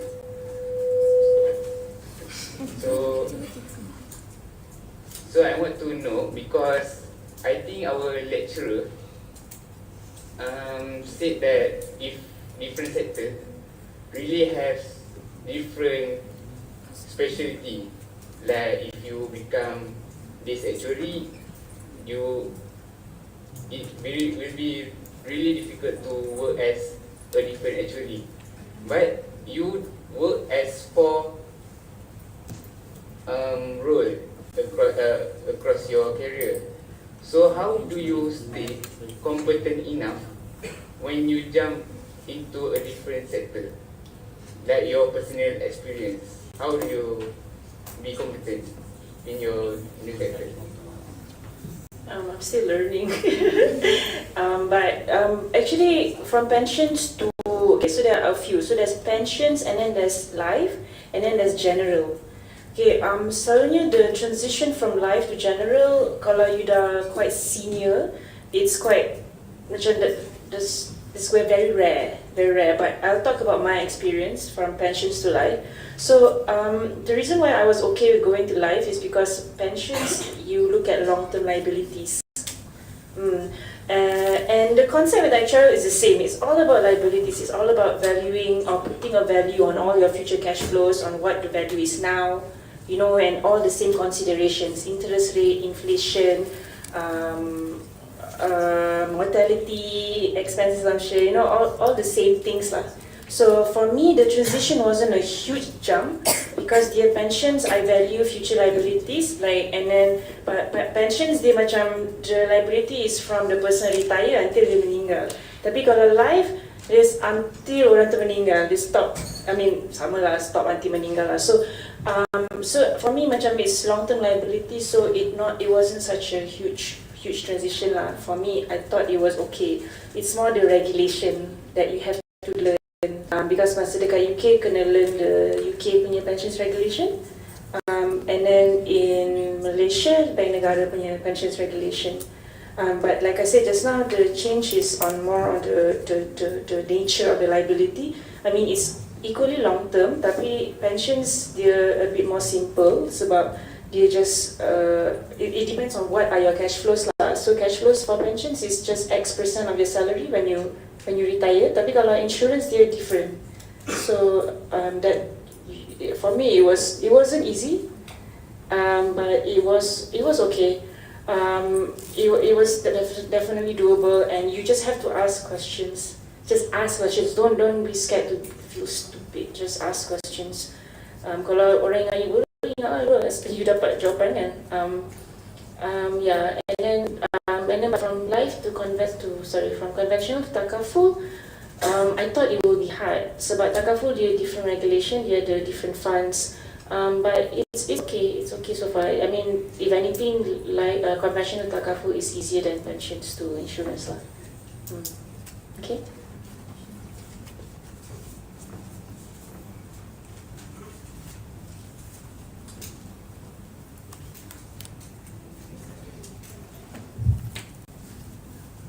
Is there any question before we continue with the next session?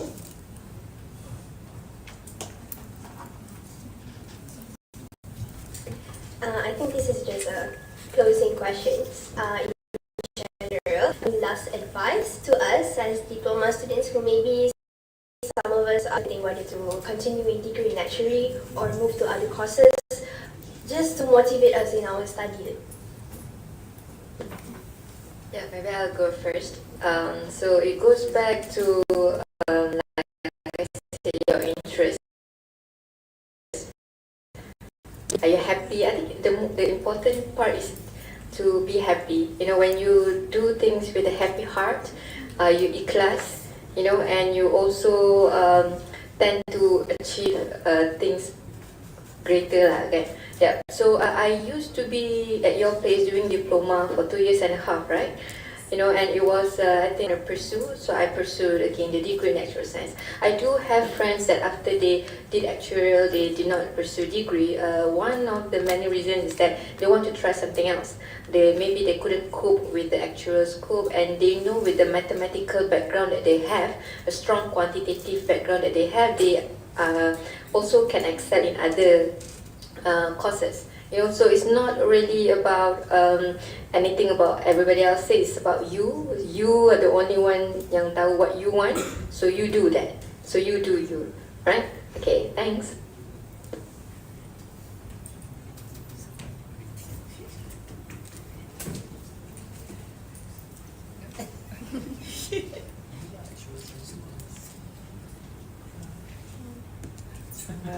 Sikit lah. Don't be scared.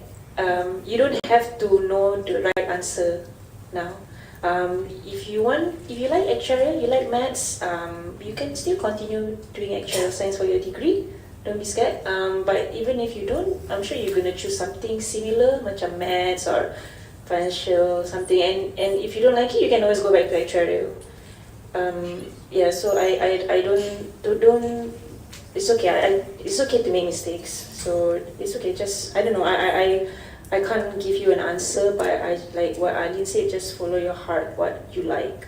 But even if you made the wrong decision, if you regret it, don't regret it because career-wise you can still change. Okay, when I was studying, the orang buat actuarial, they learn biology. So I mean, kat Malaysia I'm not so sure lah. Tapi because biology to actually quite a big leap lah kan ha. But don't worry, yeah. So yeah, just trust your heart.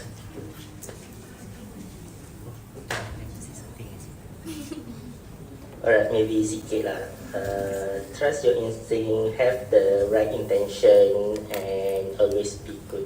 Itu je yang boleh respon lah. Don't regret anything. Everything happened for a reason. Trust the process, right?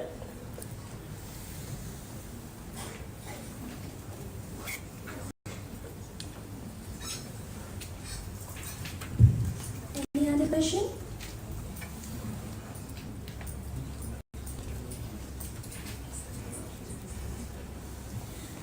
Now, we would like to continue with the appreciation ceremony.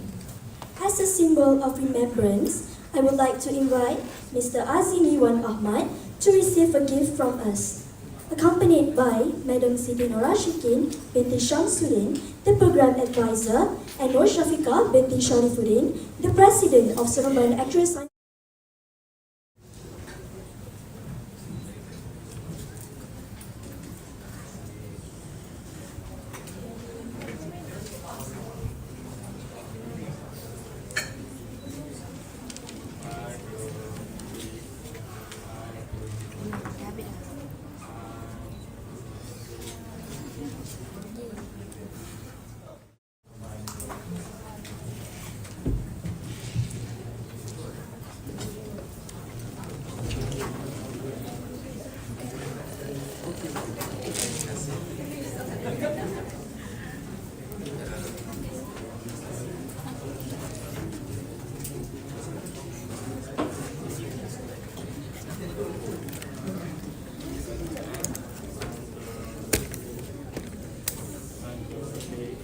Start. 1,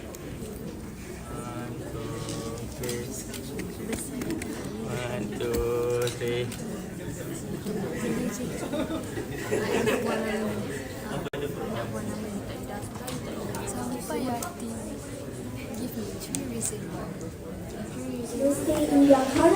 permission to capture a few pictures with today's speaker.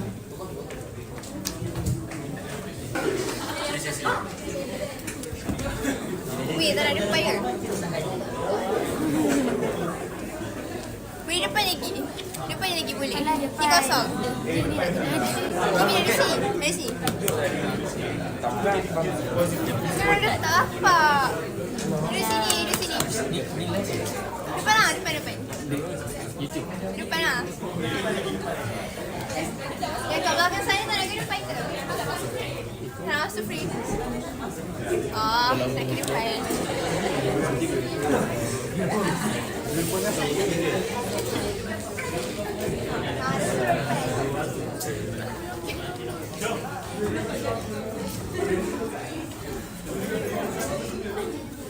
Adam.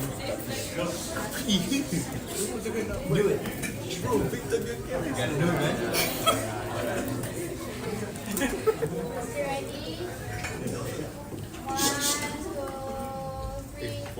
One, two, three. One, two, three. Freestyle. One, two, three. Oh, wait. Video.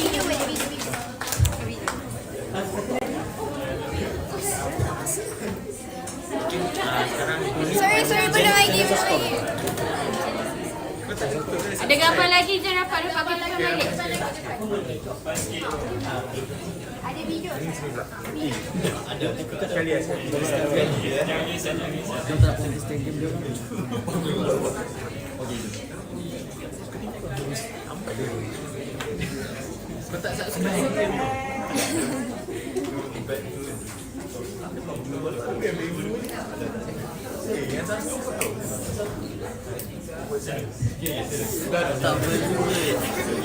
Okay guys, this is what we're gonna do. This is what we do yesterday, so I think you guys know. So Mr. Azimi will say Etiqa X Ascom, so everyone can shout, it's a wrap! Okay, like yesterday, okay?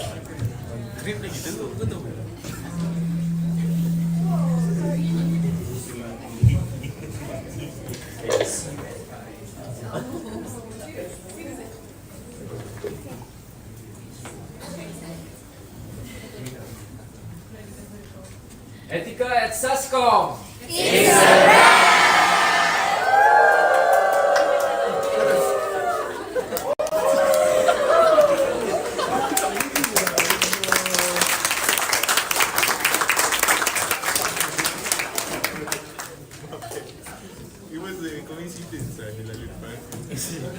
As the saying goes, every journey has its destination. It is with this sentiment that we acknowledge the conclusion of today's event. It has been a privilege to host this program, and I wish all of you to have a pleasant day.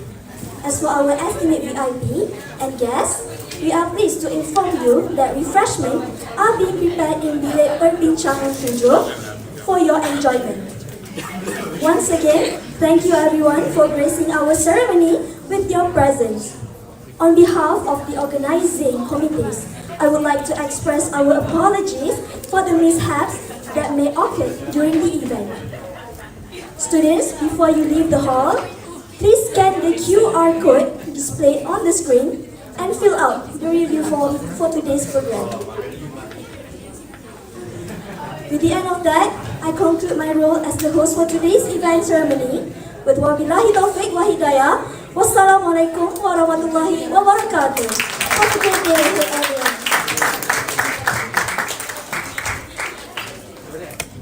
Dah. Terima kasih. Dan Terima kasih semua untuk datang. dah tukar kamera. Tukar kamera kot. Aku dah habis ni. Ni je cameraman-nya. Kamera kena scan lah.